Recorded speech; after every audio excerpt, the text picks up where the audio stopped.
working and still protecting their community today. We thank you for sharing our message. We want you to be part of this, and we want to partner with you.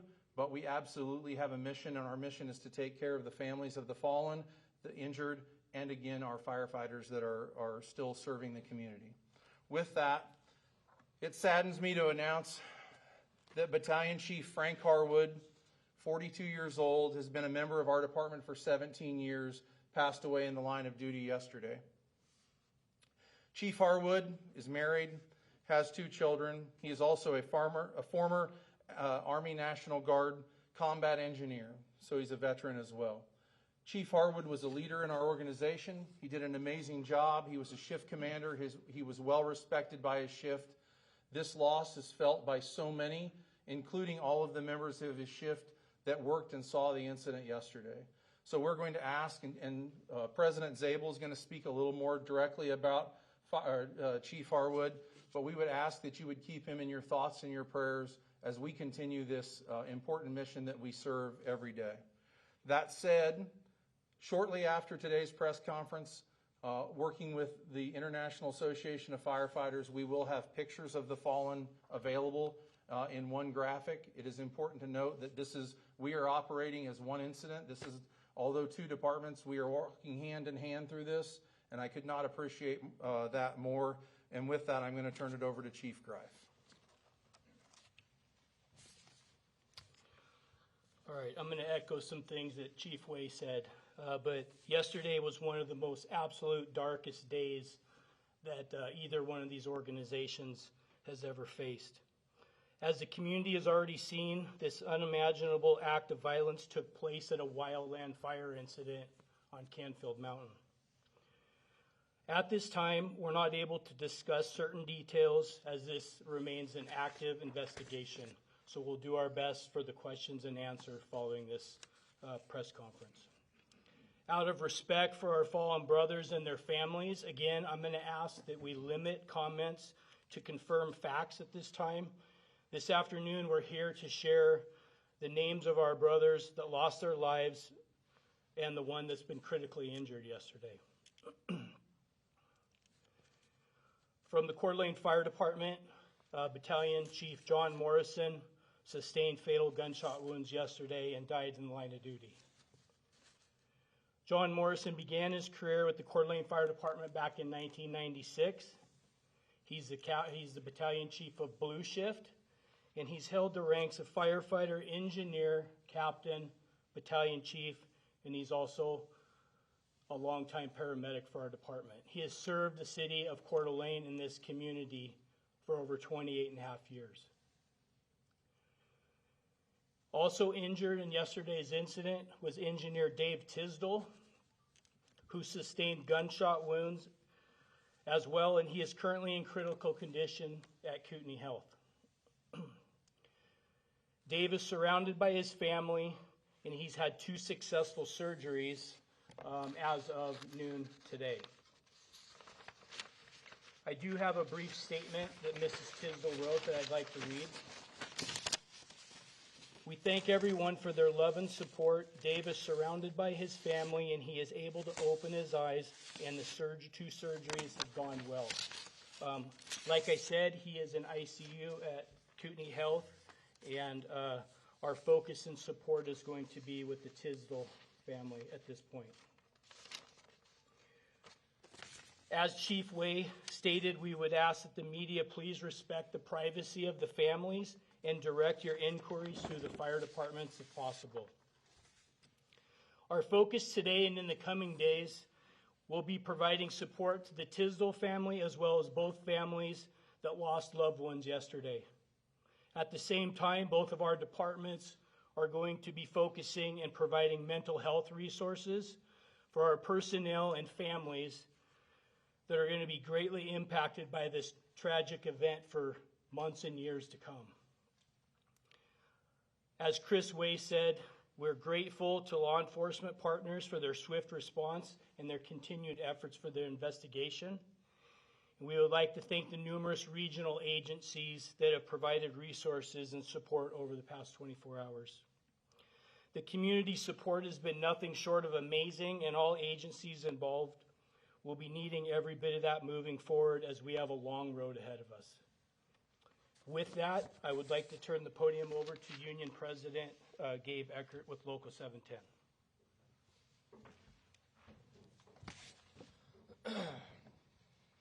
Yesterday was a terrible day. We as firefighters lost 2 brothers and saw one hospitalized with serious injuries. And this community lost 2 dedicated public servants. The outpourings of support from this community has been incredible, and the amount of food, cards, offers for help, everything is truly appreciated. For those who want to donate, you can donate with either the Red and Blue Foundation, the Jeff Welch Memorial Foundation, and there are also accounts set up for all 3 families and then the 3 families individually that can be accessed through any First Interstate Bank. These will all be linked to on our social medias in the following hours. In the meantime, we'd ask that you allow the families the peace that they deserve so that they can mourn their losses. These men were dedicated firefighters. They were dedicated to their community. Speaking to Tysdal, speaking to Morrison, these guys were hard workers. They loved their families. I just want to share a little story. 2 weeks ago, my last memory with John. I had the opportunity to work with him as he worked back on my shift as a battalion chief. We had kind of a rare moment with a lull at the station, and we went out onto the back patio and we smoked cigars and we talked with each other, and we talked about being better fathers, we talked about being better leaders, we talked about being better firefighters. And I just want to say I am so incredibly grateful that that gets to be my last memory with him. So if there's anything you guys take away from this, I want you to know these were dedicated men, and they were dedicated to this community. Thank you very much.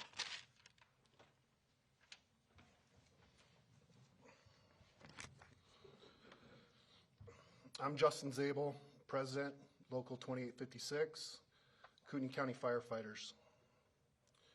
This tragedy does not define our community.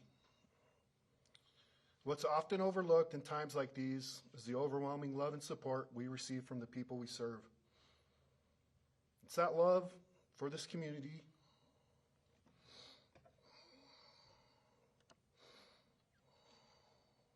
that inspired Brother Morrison and Brother Harwood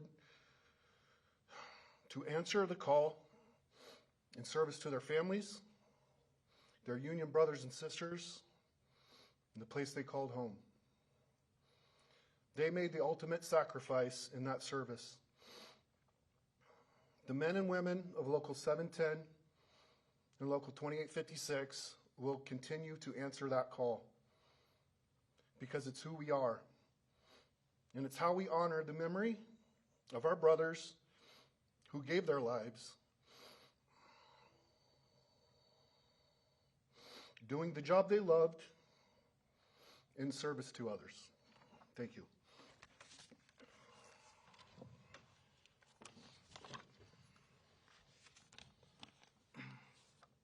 As they both mentioned, there are donation opportunities that you can find on all of our social media pages. I want to remind people that this is, again, an incredibly fluid situation, changing on a minute's notice. The one thing I can announce is that we are doing a procession returning back to the city. As you know, we did a procession to the medical examiner's office yesterday. I just got told that we are leaving the medical examiner's office in Spokane at 10 o'clock tomorrow morning, and we will be returning to English Funeral Chapel on 4th Street in Coeur d'Alene. We certainly invite the public to honor our firefighters and our heroes by standing on the bridges and the overpass and lining the roads. We would absolutely appreciate the support. Please again know that our firefighters and our staff and our chiefs and our commissioners and our elected officials truly appreciate and feel the love that our community is sending to us right now. With that, I'm going to ask Mayor Woody McEvers to come up and say a few words.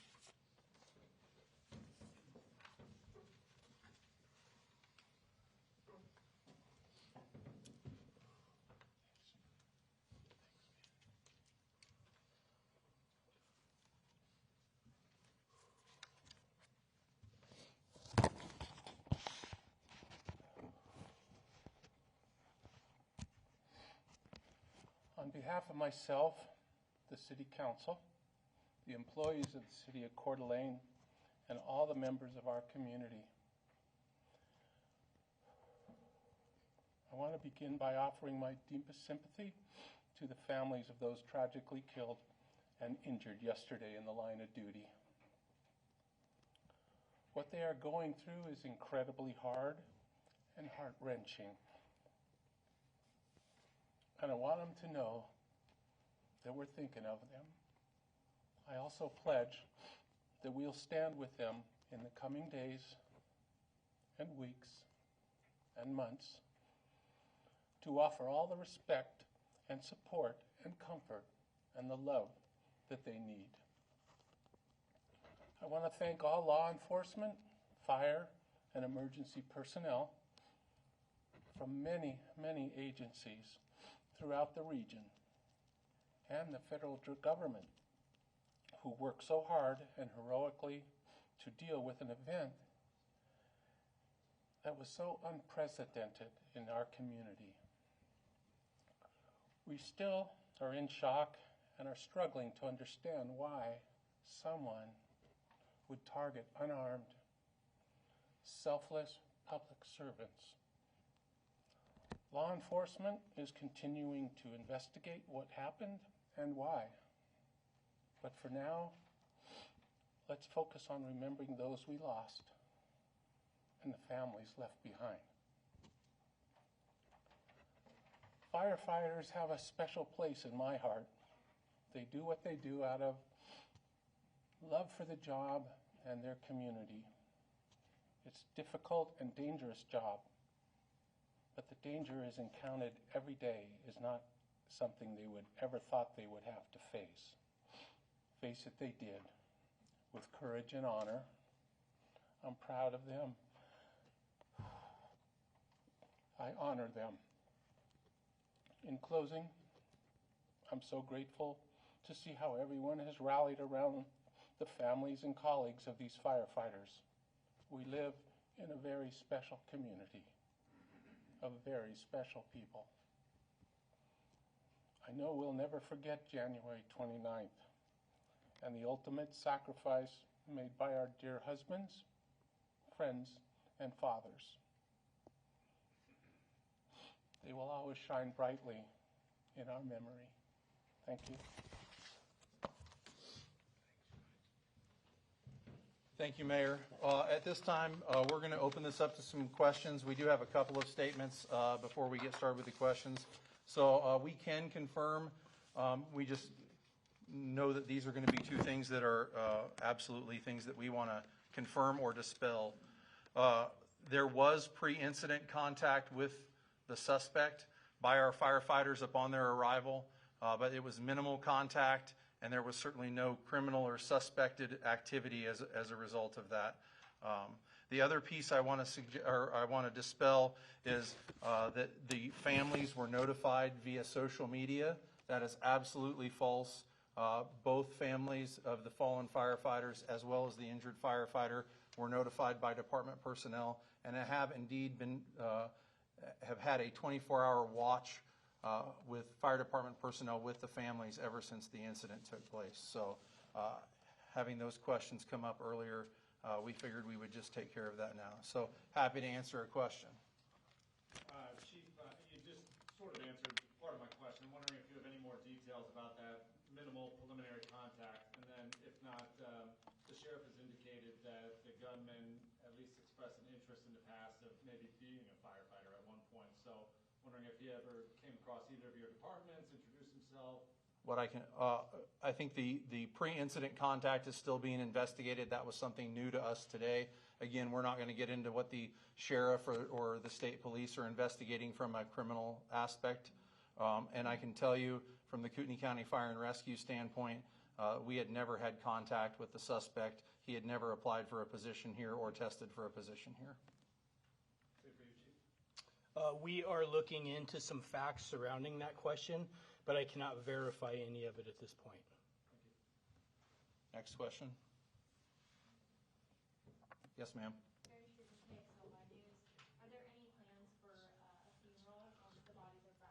That's a great question. So tonight, we've tapped into the resources of both the International Association of Firefighters, the International Association of Fire Chiefs, and the International Fallen Firefighters Foundation. They're bringing in what they call their funeral response teams. We actually are meeting with them at 9:30 tonight when they're wheels down, and we will begin the planning process. But that involves the families, that involves all of the brothers and sisters. So obviously, as soon as we have a plan, that plan will be disseminated. We will have plenty of time. But obviously, that takes significant planning, and that will begin tonight at, like I said, about 9:30. Other questions? Can we get spellings, please, of each of the firefighters? And also, we heard Miss Battalion Chief Harwood's age, but we did not get an age for Chief Morrison. I can give you Frank, F-R-A-N-K, Harwood, H-A-R-W-O-O-D, again, rank of Battalion Chief, and he was 42 years old. John Morrison, M-O-R-R-I-S-O-N, 52 years old. He's been with us for 28 and a half years. Dave Tysdal, T-Y-S-D-A-L. He is 47 years of age, and he has been with us for 23 years at the rank of engineer. Again, later this evening, there will be graphics that are being produced right now with both of their pictures. You'll be able to find it on, I believe, both Coeur d'Alene Fire and Kootenai Fire's social media pages, as well as Local 710 and Local 2856's pages. Yes, sir. I just had a quick question. Most of the firefighters that responded were urban wildland firefighters, or from the city fire department, or from the county? All of the initial response was both a mix of the city and county fire in responding in a wildland urban interface setting. Is there any update on the wildfire as it currently stands? Yes, actually, we just got an update about 30 or 45 minutes ago. The fire is reasonably contained. They've stopped significant forward progress, but they're still working on it, and that all belongs under the jurisdiction of the Idaho Department of Lands now. And we want to also thank our partners, Northern Lakes Fire Protection District. They were instrumental in both the firefight as well as the removal of patients and transporting patients yesterday under obviously extreme and duress conditions. Other questions? Yes, sir. I'm just wondering how this changes how you go forward and how you handle responding to fires any differently? I think at this point, I think we're going to obviously do a deep dive into what happened. The incident is still unfolding. We're finding things out hour by hour at this point. There will be a time for us to reflect on the incident. There will be a time for us to be able to evaluate our policies and our procedures and whether or not, should we have had more people on the initial attack. It's really impossible to say at this time. What I can commit to you is obviously we will do a deep dive, and I think we will do that together. We're partner agencies. We respond together every day. On this unfortunately was another routine call until it wasn't. And so our focus right now is obviously the families of the fallen and the injured. Our fire department families in making sure we heal through this, and then we can begin the dissection of what happened. And some of that is going to be with our law enforcement partners once they get a much better picture of truly what unfolded and why it unfolded. On the human side, it's natural. I think immediately after this happened, everybody's going to have a heightened self-awareness level now rolling out the door. There's nothing we're going to do about that. That's just a natural response to this. This wasn't a event that we trained for. We train every day for high-risk, low-frequency events that are dangerous in our profession, but we never imagined that we would be ambushed responding to a wildland incident at a command post. And so yeah, now that heightened awareness is just a natural response to this every time we go out the door. I again would use that as an opportunity to thank our law enforcement partners, and I would just advise our community, you may see this over the next few days, our law enforcement partners have stepped up and guaranteed a response to every call we go on, whether it would be a typical call that law enforcement went on. I think that gives our brothers and sisters in law enforcement an ease that they're there on the front side. It certainly gives our firefighters an ease as we're responding, and we were glad that was an offer they made to us, both,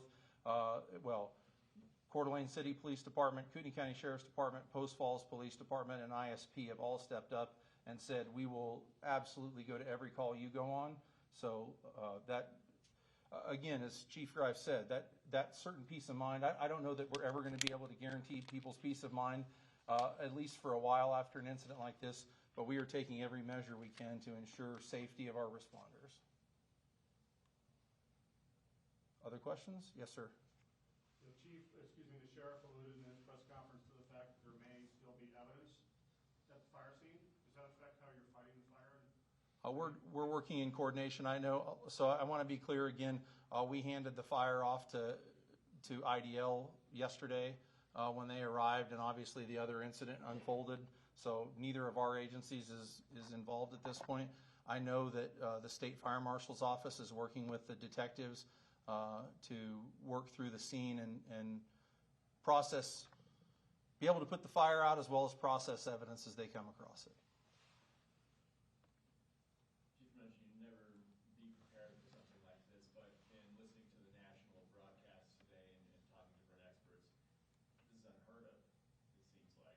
Have you ever heard of anything like this ever?